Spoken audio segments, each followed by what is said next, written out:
হযরত ফাতেমা বলে, খবরদার, আমার আব্বু অসুস্থ, এখন ঘরের মধ্যে কাউকে এলাও করা যাবে না। নবী আমার বুঝতে পেরেছে, ফাতেমা ওরে সরাইতে পারবা না, পারবা না, তোমার কথায় সে যাবে না। সে হলো মালাকুল মাউত, আর সে আমার জানটা কবজ করার জন্য আসিতে দাও, নিষেধ মারো করিও না। হযরত ফাতেমা বাহিরে তাকাইলো, তাকায় দেখি একটা লোক, পাও দুইটা জমিনে, মাথা আসমানে, ওরে চক্ষু দুইটা নীল রঙের মতো বড় বড় দিঘির মতো ফরফর করতেছে। ফাতেমা একটা চিৎকার দিয়ে নবীর সামনে রে বলে, আব্বু এই মক্কা মদিনায় কত মানুষ দেখলাম, এত বড় দেহের মতো মানুষ দেখি নাই। নবী বলে, তো আজরাইল, তুমি তাকে কেমনে দেখবা? আজরাইল আইসা আল্লাহ নবীর সামনে বৈশা নবীর বুকের উপরে যখন আজরাইলের হাতটা দিল, নবী আমার ডাক দিয়া বলে, ওরে আজরাইল, তোমার হাতের মধ্যে এত ওজন, মনে হয় উহুদ পাহাড়টা আমার বুকের উপরে দিয়েছে, আমি নবী সইতে পারি না, হাতটা সরাইয়া নাও, আমি নবী সহ্য করতে পারি না, হাত উঠাও, কথা শোনো, আজরাইল রে, এত কষ্ট দিও না মোর উম্মত রে। ওরে আজরাইল, মৃত্যুর এত কষ্ট আমি নবী সইতে পারি না, আমার উম্মতকে কি এত কষ্ট দিবা? আজরাইল বলেন, নবী গো, আপনার জান কবজ করব। ডান হাতের শাহাদাত আঙ্গুলের ইশারা দিয়ে আপনার একদল উম্মত দুনিয়ার মধ্যে থাকবে।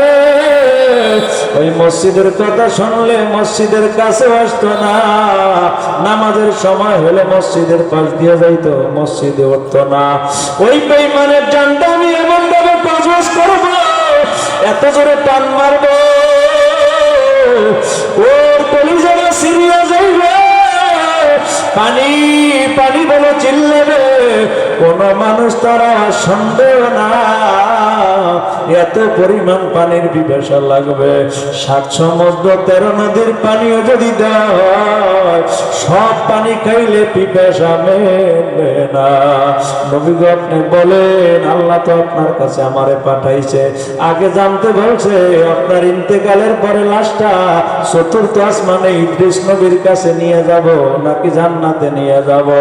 নবী আমার কান্দে, আর আজরাইল, আমি 4th আসমানে যাব না, আর 7ম আসমানে যাব না, জান্নাতে যাব না, আমি দুনিয়ার জমিনে থাকবো, আমি মসজিদ নববীর পাশে রওজায় শুয়ে থাকবো, আমার উম্মত গুলো সালাম দিবে, আমি উম্মতের সালাম রওজায় বসে দিব। জোরে বলেন আল্লাহু আকবার। ও মুসলমান ভাইরা আমার, মৃত্যুর সময় নবী আমারে বলে নাই, ওই নবীরে ভুইলা কেমনে দুনিয়া থেকে যাবা? নবী ছাড়া জান্নাত পাওয়া যাবে না, ঠিক কিনা বলে? হযরত ফাতেমা রাদিয়াল্লাহু আনহা বলেন, আব্বু তুমি আমারে কোথায় রেখে গেলা? তুমি তো ইন্তেকাল করবা, আমি কার দিকে তাকাবো, কারে বাবা বলে ডাকবো? নবী আমার ফাতেমাকে বলে, ফাতেমা, আজকে দুনিয়া থেকে আমি বিদায় নিব, সর্বপ্রথম তোমার সাথে আমার সাথে জান্নাতে সাক্ষাৎ হবে। জোরে কোন সুবহানাল্লাহ। হযরত ফাতেমা রাদিয়াল্লাহু আনহা মিসকি মিসকি হাসতেছে। আয়েশা বলেন, ফাতেমা, নবীর ইন্তেকাল মুহূর্তে তুমি হাসো কেন? কয়, আমার আব্বু আমারে বলেছে সর্বপ্রথম আমার সাথে সাক্ষাৎ হবে। ঠিক নবীর 6 মাস পরে ইন্তেকাল পরে ফাতেমা রাদিয়াল্লাহু আনহা স্বপ্নের মধ্যে দেখে আল্লাহর নবী ফাতেমার বাড়ির সামনে এসে হাঁটাহাঁটি করে। আমার ফাতেমা রাদিয়াল্লাহু আনহা বলে, আব্বু তুমি আমার বাড়ির সামনে হাঁটা চলা করো কেন? আমার নবী বলে ফাতেমা রে, আমি তোমারে নেওয়ার জন্য আসছি, জান্নাতের মধ্যে আমার একা ভালো লাগে না। জোরে কান সুবহানাল্লাহ। মা যদি সেই রকমের হয় সন্তান মায়ের ভক্ত হয়, বাবা যদি ওই রকমের হয় বাবা মায়ের ভক্ত হয়, ঠিক কিনা বলেন? ও মুসলমান, বগা ফেরি পাড়াইয়া আরে পটুয়াখালী যাওয়ার পথে আব্দুল্লাহ নামে একটা ছেলের খবর দেখবেন। আমি বারবার এই ঘটনাটা বলি।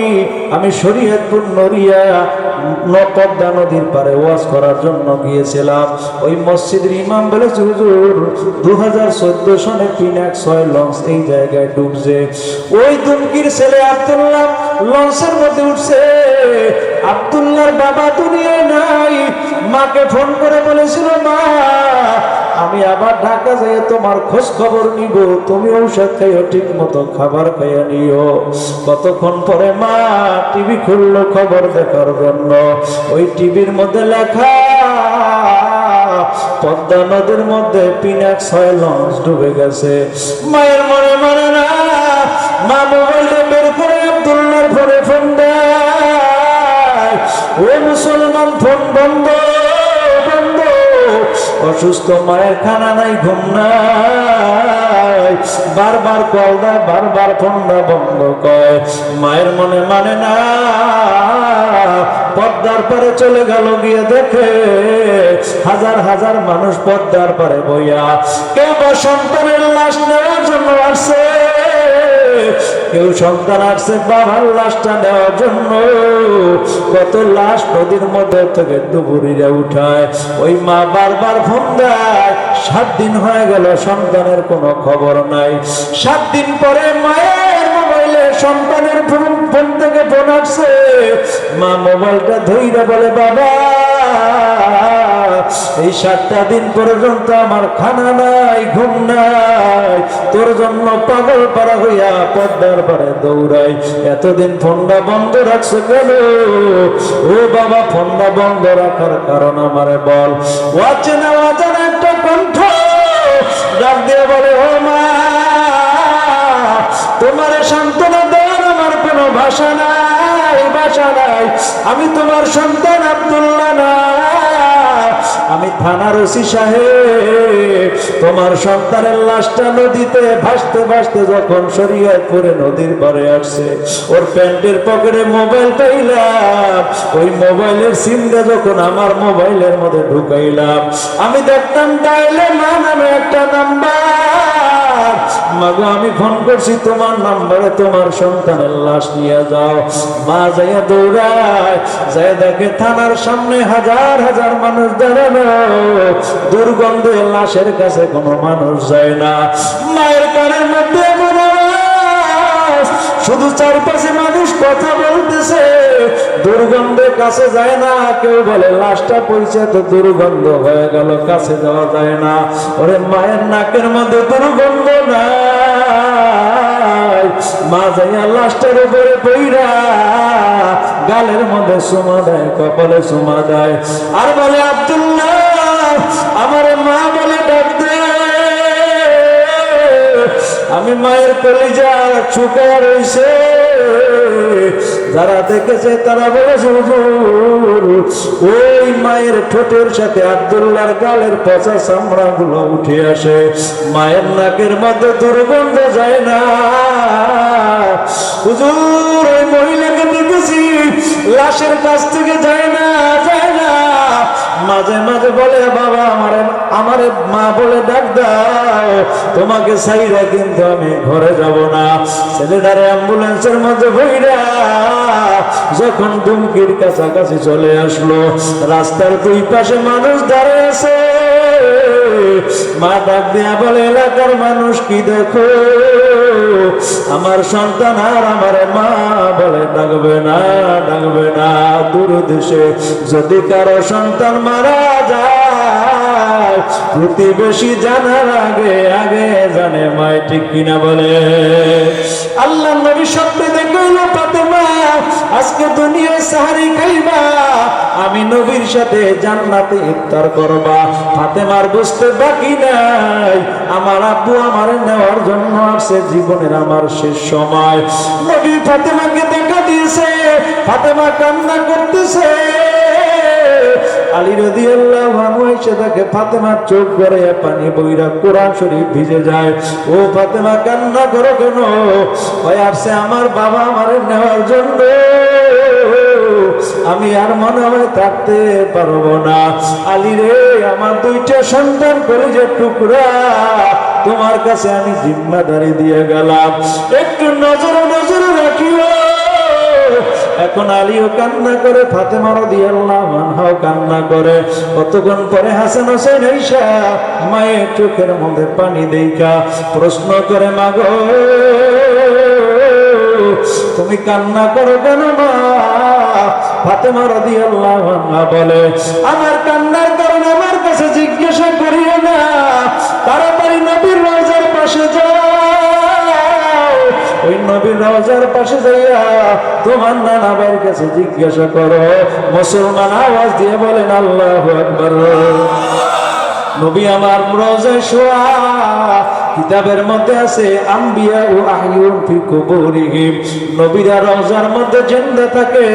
হাসান হোসেন যাইয়া আল্লাহ নবীর কাছে প্রশ্ন করে, ও নানা ভাই, আমার মাকে কি স্বপ্ন দেখাইলা যার জন্য আমার মা কান্না করে?